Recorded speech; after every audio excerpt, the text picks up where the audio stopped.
student at Trans School Online Academy. So today we are going to do an interview with an amazing guest, Gabe. So let's get started. Assalamu alaikum. Hello, and how are you? Hi, good evening to you in Pakistan. Good evening to everybody in Pakistan. Good morning from Florida. It's about 9 o'clock in the morning now. The sun is shining. It's a beautiful day, and I'm looking forward to going outside in the sunshine. Oh, thank you so much. That's really great. Thank you so much. Can you give your introduction to our viewers? Sure. So the first thing I tell everybody, my name is Gabe. That's a nickname. That's what my friends call me. That's what I ask everyone to call me. I know sometimes with age and culture, it's uncomfortable, but if it's uncomfortable, that's fine. Call me anything you like, but I prefer Gabe. So I was a civil structural type of engineer at Kennedy Space Center for NASA for 17 years. And it's a really amazing place. I really, really love it. Everything about it is magical. And being a civil structural engineer it's that you do the same thing. If I was in Pakistan, I say it's like being a nurse. If you're a nurse, everywhere you go, you do the same thing. You just do it in a different place. Same thing with any type of engineer, any type of profession. So it's really a cool thing. You deal with roads and bridges and the infrastructure of the installation like you would do with the infrastructure of a city. But it's not what you do. It doesn't matter what you do. It's where you do it that makes it so special. You can cut the grass to me, and it's still magical because of the environment of Kennedy Space Center. That's great. Thank you so much. My first question with you is, how did your journey in engineering begin? Yeah, well, I when I go around to schools, I speak about how poorly I did in school and how I hated in school. So I really failed everything. I never even thought about getting into an engineering field because I couldn't do anything, and I was really struggling with lots of different things. And I was driving a truck, and I was playing a lot of sports, and I was driving a truck, and one of the guys I was playing with sports was I don't know why he said this to me to this day. I don't know why he did this, but he did said to me, "Did you ever think about going into engineering?" And and I wanted to make more money because I wanted to get better income. I wanted to race cars, and driving a truck and some of the other things wasn't getting it. So when he said to me, "Why don't you go into engineering?" One thing, I'd been out of school for a long time, and I'd seen people who'd been to university and been engineers, and when I didn't think I could do it, when I saw some of them that could, I thought, well, if they can do it, I know I can do it. So that was really the incentive. That was the first thing that put it in my head, and from there it just evolved. That's great. Thank you so much. My next question with you is that did you always dream for working at NISA? I know my dream was always to go to the beach and to play sports. That's all I ever wanted to do. I didn't want to do anything else. And race cars. Those three things. That's all I ever. I never thought about getting a job. For me, most of the time, especially NASA, was something where really smart people went, and I'm not a smart person in my own mind at that time. I really didn't think I could do anything, especially that kind of environment. But as I said, I went to university and I got good jobs, and I realized, that I can pretty much do anything I want. The only thing that limits me, and the only thing that limits you, is you. The only thing that stops you from doing anything is you. And I stopped myself. But I got to a point when I realized, I can. I'm looking at other people who are doing things, and I'm thinking, if they can do it, I know I can do it. So I got the opportunity to go to a space shuttle launch and get around NASA. And when I saw it, and I thought, wow, this is really, really special. I'd like to do this. I was in the Air Force at the time, and I said to myself, when I get out of the Air Force, I'm going to do this. And that's what happened. That's really great thing. What you dream and what happened. That's great. Thank you so much sharing with me. And now my next question with you is that how did you get your first opportunity at NISA? Well, I was in the Air Force, and I was at an Air Force base close to Kennedy Space Center, where NASA is. And a friend of mine, one of the guys I work with, won a very special pass to the very first space shuttle launch. Now, I'm not sure if you know what a space shuttle is. A space shuttle is, it looks like a plane, but it's a rocket. It takes off vertically with rockets, boosters. It doesn't take off like a plane on a runway. It lands like that, but it takes off like a rocket. So it's actually a rocket ship with people in it. 7 people would go in it. And I got an opportunity to see the very first space shuttle launch. And when I saw it, there was nothing like it I'd ever seen. It was absolutely amazing. It was so magical. It was so much fun. Uh, I said to myself, I'm going to get involved with this when I get out of the Air Force. And it was better than I thought. It was absolutely fascinating. Every day was fun. Every day was an adventure. Everywhere you look, you see pictures of stars, you see pictures of the universe. And then you see a big building, you see a ship put together, goes to a launch pad, and it goes to these magical places. So your imagination becomes reality. It for me, it's just so much fun. Okay, thank you so much. Now thank you so much for sharing. I really love your answers. My next question with you is that what was your role at the Kennedy Space Center? Yeah, so my role as a civil structural type of engineer, I dealt with roads and bridges. I didn't fix them, but I went out and identified Yeah. problems and how to solve them and how much it costs. So I would be the same thing if I was doing, like I said, let's say I was in Karachi in Pakistan, a civil structural engineer. One of the things you deal with are roads. Now I know the roads in Pakistan are pretty, very, very interesting to say the least. And I think the people have to try to maintain them and keep them operational. I think last time I was there was a lot of flooding, a lot of rain, and it was very, very difficult. But you do the same thing everywhere. But it doesn't matter to me what you do; it's where you do it. It doesn't matter. And doing it in this environment was always fun. Every day you see something new. Every day you see the opportunity to learn about the history of the space program, and from being there in the middle of it. So I was never a big space person. I never really wanted to do something with it. But once I got involved with it, I really, really appreciate it. And I do today as well. That's great answer. Thank you so much. So my next question with you is that like yeah. So my next question with you is that what was your best moment at NASA? Well, for me, I always talk about, there's so many awesome moments. You see so many things that don't exist anywhere else in the world. Uh, you can be coming into work and you see a huge, huge rocket ship. I don't know, maybe 30 or 40 meters long, maybe 50 meters long on a big truck, you know, going down the road, going to a launch pad. It's you see crazy things that you don't see anywhere else in the world. But for me, it's always the launches when the ship takes off. And the reason is, if you see a plane takes off horizontally on a runway. The plane goes to the runway and it stops. It builds up power. It revs the engine. It takes off horizontally. Well, a space shuttle does the same thing, but it takes off vertically. Now, these things weigh tremendous amount because they are filled with fuel and they're big and they're heavy.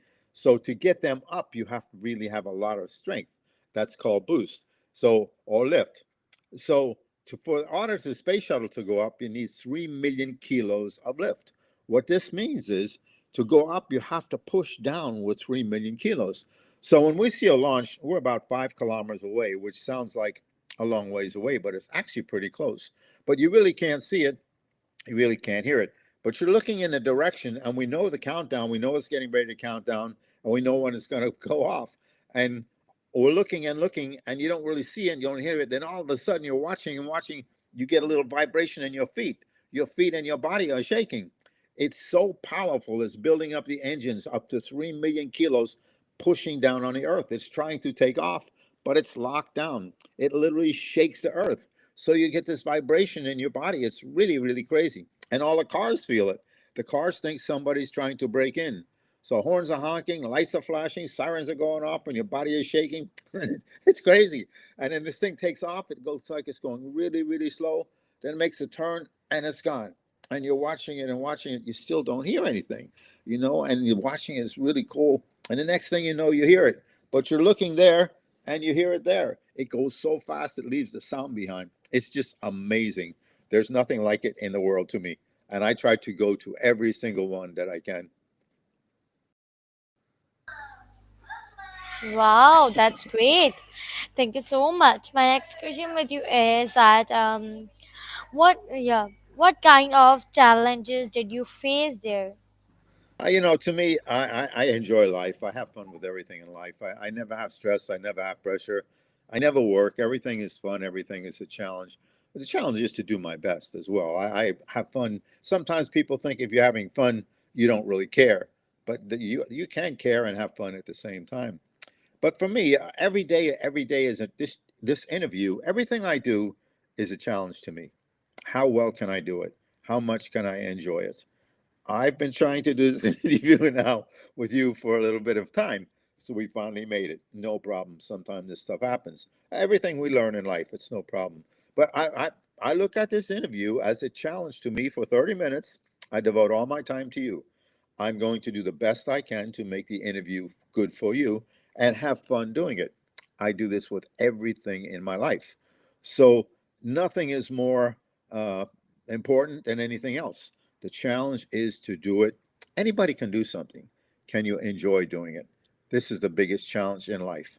If you can learn to make everything you do your favorite thing to do as you do it, you're going to be very, very happy. And you're always going to be doing your favorite thing. And it's a mental approach. And one of the things I want to give to you or share with you from this interview, when it's finished, I want you to do the same thing the same way. I just want you to think about it differently. No stress, no pressure, never work, nothing is ever hard. These things you want to eliminate from your mind and replace them with positives. Adventures, journey, opportunity, all challenges. Every day can be fun. Everything you do can be fun if you learn to approach it a certain way mentally.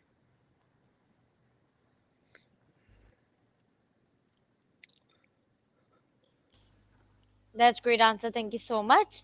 I love your answers. And now my next question with you is that yeah, what skills helped you the most in your NISA journey? I don't equate NASA to anything else. My first job was working at McDonald's, making burgers and fries. And I put the same importance on doing that as I did anything I did for NASA. To me, it's not about what you're doing as so much as how well can you do it, how well can you enjoy it, and make it your favorite thing as you're doing it. The environment of NASA is magical. There's nothing like it in the world. But even working at McDonald's for me was really fun. I was making burgers, I was making fries, I was making milkshakes. I had never done anything in my life except play sports and go to the beach. So it was a start of building confidence and learning that, hey, I can do other things besides go to the beach. I don't really want to, but I can do other things. That's great. Thank you so much. My next question with you is that how did teamwork play a role in your projects? What was the first part of that? I didn't hear the first part. Okay, so I say that yeah. So I was saying to you that my question is that yeah, my question with you is that uh, yeah, sorry. So my I wanted to ask you that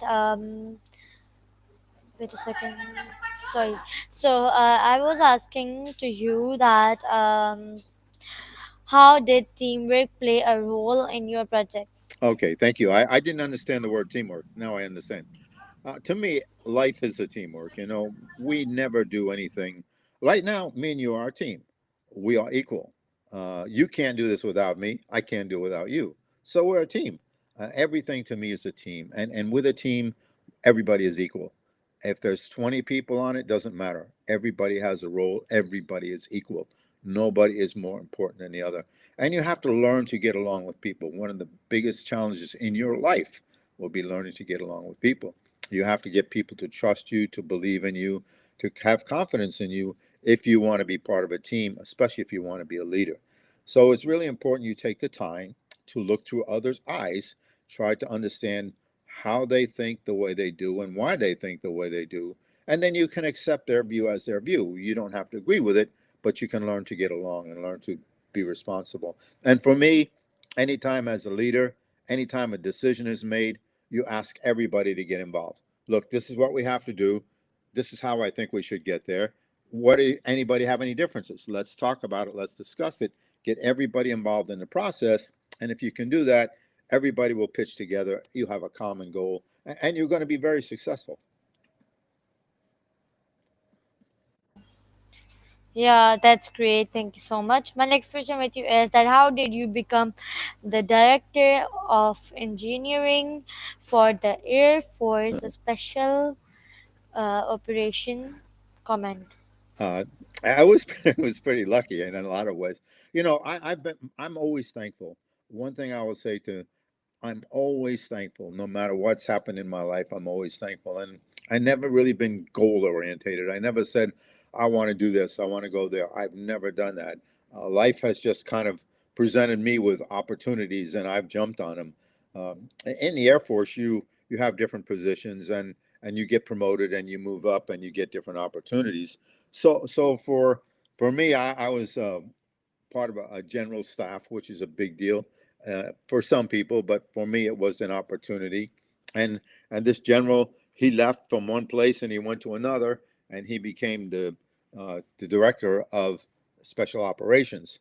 And I was with him as an engineer, and I went to with him to do the engineering for special ops.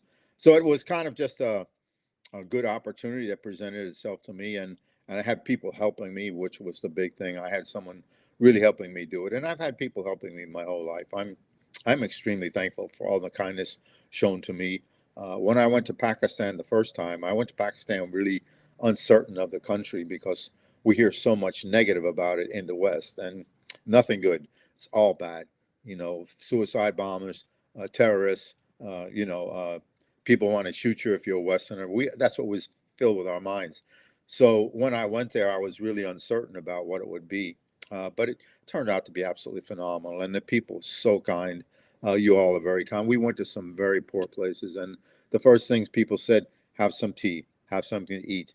They had nothing, but they wanted to share whatever little they had, and the kindness of the Pakistan people was really, really special, and I'm very thankful.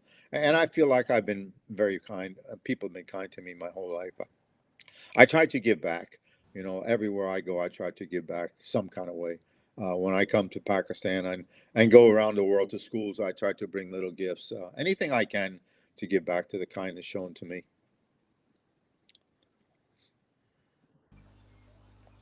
Okay, thank you so much. I really understand. Thank you so much.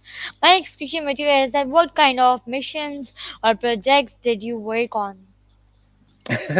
Well, for me, it's really interesting. Again, as a civil structural engineer, Florida is a peninsula, which means it's surrounded by water on three sides. And there's a lot of rivers and lakes. There's a lot of bodies of water throughout the state.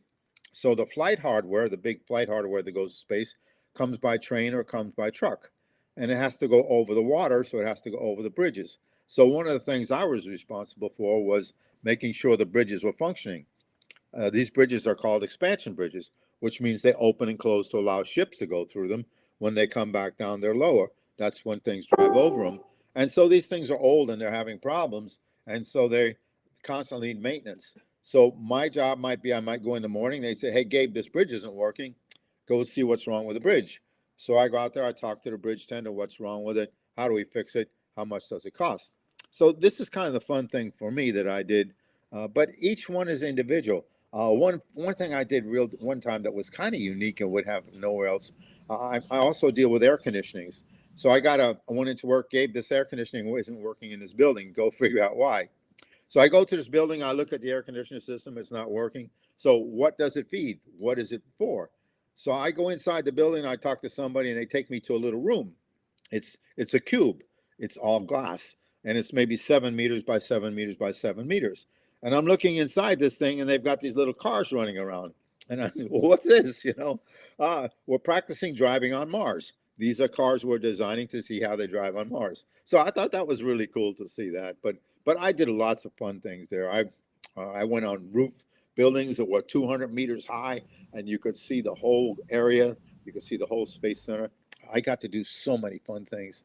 I'm very, very thankful for the opportunities that have been presented to me, and I'm really, really tried to give back.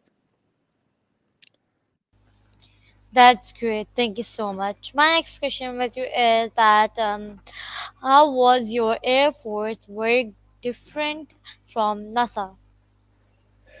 To me, they were both very, very similar. NASA is a science organization. The Air Force is a military organization. So the missions are much different. But people are people, and you have to deal and interface with people no matter what you do. Uh, I love planes. I love flying. I love speed. So being in the Air Force was fun for me. I was planes going all over the place. I could always see planes and be around planes, even though I didn't get to work on them and I didn't get to fly them. Just being around them was fun. So with NASA, it was an extension. It was not the planes. We had a space shuttle, which was 1,000 times more powerful than a plane, and so much more exciting to see take off and land. So the to me, everything is the same. I don't McDonald's. When I was at McDonald's, it was fun to be at McDonald's. I got the same joy and the same sense of accomplishment at every place I've been, and I never felt, at NASA I didn't feel any different than I did at McDonald's. I'm just a guy enjoying life and having fun and doing the best I can to help others around me. So I don't really differentiate one from the other. Right now, if you ask me, the most important thing in the world right now is my time with you. I told you, I think I've told you, I devote this time with you. I said it, not with you, but I do these interviews almost every day. And I always devote the time. Right now, I'm building an engine in a car. I'm doing lots of different things, but I devote 30 minutes to you, and you're the most important thing to me. And during this interview, all I care about is you and our ability to do this well. And I apply that to everything I do. Oh wow, that's really great. Thank you so much. My next question with you is that uh, what was a typical day like in that role? Yeah, wow, to me, there's no such thing as a typical day. Every day is different. Every day is an adventure, and it's not so much what you do; it's the ability to enjoy what you do and to make it fun. I just want to learn to build the mindset into a way that you get joy from everything you do. You challenge yourself to do your best, and you get a great sense of accomplishment. It doesn't matter what it is; it matters how you approach it and what you get from it, and that's what people don't understand. A lot of times I'm smiling and happy. People, oh, this guy doesn't do nothing. He's just walking around smiling. People are conditioned to see you, if you're smiling, that you really don't care about anything, just having fun. But to me, the challenge, just like with this interview, it's really, really important to me that I do this well with you. We're a team. Together we have a common goal and we want to reach that goal. And it doesn't matter to me what it is, whether it's speaking with you or whether it's helping to fix a bridge on NASA. I approach them both the same way. And I've never worked one day in my life. I tell people I never worked. I've always had fun, but that doesn't mean I don't try my best, and that doesn't mean I'm not, egotistical and wanting to do my best. But I just want to enjoy doing it. I believe when you enjoy it, you do it better. That's great. Thank you so much for sharing with me. I really love your answer. My next question with you is that what leadership lessons did you learn there? Leadership is to me is really something that almost has to come with inside. I believe it can be taught, but there's a lot that goes into leadership to me that can't be taught, and it has to come from within. Hopefully, everybody has it. It's just a matter of finding it, and it can be brought out by lessons and people willing to learn. But to me, leadership, you really have to have a confidence and belief in yourself. This is most important. If you don't have that confidence and belief in yourself, how can you expect others to have it in you? That's first of all. You have to be able to look through others' eyes, understand why they think the way they do, and try to understand their views and accept their views. And you have to be able to get others to trust in you. And to me, you do that by building slowly. I think I mentioned earlier, anytime I was in a leadership position and I had to make a decision, I brought every single person into the decision making process. Everyone. Didn't matter what their role was. Look, this is what we have to do. This is how I think we have to get there. What are your suggestions? Let's collectively plan a path. At some point, I would make the final decision, or the leader would make the final decision. But hopefully, you're doing it in a way that everybody buys into it and everybody says, okay, let's do it together. Let's be successful together. And nobody is more important than the other. That's good. Thank you so much. That's good. Really good. My next question with you is that how do engineers?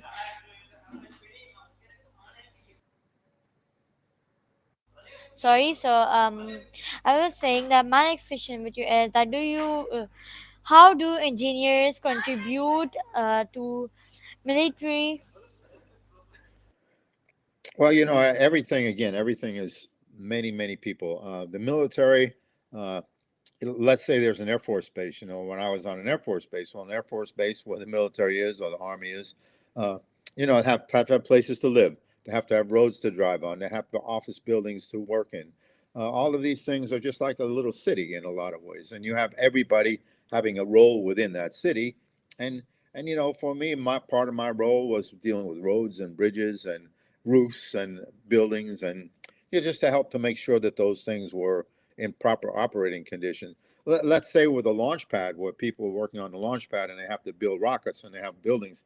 Uh, there's roofs on those buildings. If those roofs are leaking, then everything can't be done underneath. So there's lots of different factors that come into making a team or making a city operate. And to me, my role was simply, to deal with the roads and the bridges, but I didn't care about none of that. I just cared about where I was and the magical environment that was. But my whole life has been fun. I've never really been any place that I said I like this one better than the other. At the time I'm there, it's my favorite place, and I've been so fortunate. I have traveled around the world many, many times, and even during the speaking career, which started about 8 years ago. Actually, 8 years ago, I was doing some speaking. I started getting international exposure, and I got more and more opportunities to go internationally. And there wasn't enough hours in a day to have a job and to travel internationally. So I quit my job. I resigned my position at Kennedy Space Center, and I started doing this full time. But I enjoy everything, every phase of my life. And right now, the most important thing is being with you.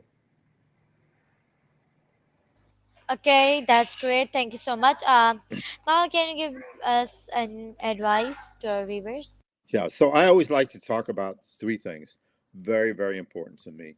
You are always told around the world, Pakistan is no different than any other country. You might think you are, but you're really not. It's amazing to me how much we are alike. I've been to 18 countries, and it's amazing how much we are alike. And kids are identical. Kids 10 or 11 years old like you in every other country in the world is just like you. You're going to school, you're trying to learn, you're trying to grow up. Everybody's the same. It's really, really sad to me that we don't get along more because we are so much alike. And it's only governments and people who push us towards each other against each other that make things so bad. But I forgot the question. Oh, three things. Yeah, three things that I really, really want to talk about. These three things: do your best, enjoy what you do, believe in yourself. Do your best. That's pretty easy. With this interview, challenge yourself. How well can I do this? Then feel good about your effort. It doesn't matter what happens. Feel good about your effort and then do it again. If it's not what you want, you will learn, you will get better. Always do your best. Always feel good about your effort. Enjoy everything you do. This is a little more challenging. Sometimes we do things we think we don't like to do. Well, why don't we like it? Because we choose not to like it. Find positives in everything we do. And if you can't find a positive, say to yourself, could be worse. You will find positives in everything when you do that. Always feel good and enjoy everything you do. And the most important thing, which very few people have, is belief in themselves. That's why people have stress. That's why they have pressure. It doesn't matter how much money they have, doesn't matter how successful they are. They don't have belief in themselves. That's why they have stress. That's why they have pressure. Learn to develop that belief in yourself. Now you're 10 years old or almost 11 years old. I think you're learning things. We talk a little bit about that when we're writing back and forth. Learn to develop that belief in yourself. It's so important. Well, how do you do that? Most things start with a thought or a dream.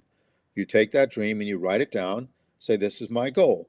And then you ask yourself, Well, I'm here and I want to go there. How do I get there? What steps do I take? You have to plan the steps. Plan very small steps. Don't be in a hurry. You want to go slow and build that belief in yourself. The smaller the step, the easier it will be to accomplish. The easier it is to accomplish, it helps you develop that belief and that confidence in yourself. And you build and you build and you build very slowly. Don't be in a hurry. One day you will say to yourself, I can do anything. When you believe you can do anything, you will never have stress. You'll never have pressure. You just believe you can do it. And you go do it. And when you have fun, you do it better. So these are the most important things I like to talk about. Do your best, enjoy what you do, believe in yourself. This applies to everything you do. Yeah, that's great. Thanks. Thank you so much. My next so for now, can you give feedback about this interview? Well, I think first of all, I'm very happy it finally happened. We've been trying for a while to make it happen, and then I think we both learned in the process, which is fine. This is part of daily life. It's been fun to see you and talk with you. I love writing with you when we write back and forth. Your correspondence is very good. The interview was very good. I enjoyed it, and I think you're going to do fine. Thank you so much. I really love your appreciation. Thank you so much. I really love this interview with you. Love is, inshallah, I will see you in Pakistan. Yes, so I'm going to Okay, be love in. it. I'm going to be in Karachi. Are you in Karachi? No, but I will come to meet. Okay, so I'm going to be only in Karachi for 2 days. So I get there I'm going to be there the 13th and the 14th, and I leave on the 15th. So I don't know what's planned. I don't know what I'm doing in Karachi. You have to get a hold with somebody with Rayhan School, and maybe I can send you some information on what I'm doing. But at this point, I don't know. When I plan these trips, I don't know what I'm going to do when I get there. I just tell the people I'm going to be there. Anything you want me to do, I will do, and I let them schedule it. Okay, thank you so much. Okay, so everyone, this was our interview with our amazing guest. So let's meet in our next interview. So before you go, I want So you to do something. I what? want you to do a heart. Okay,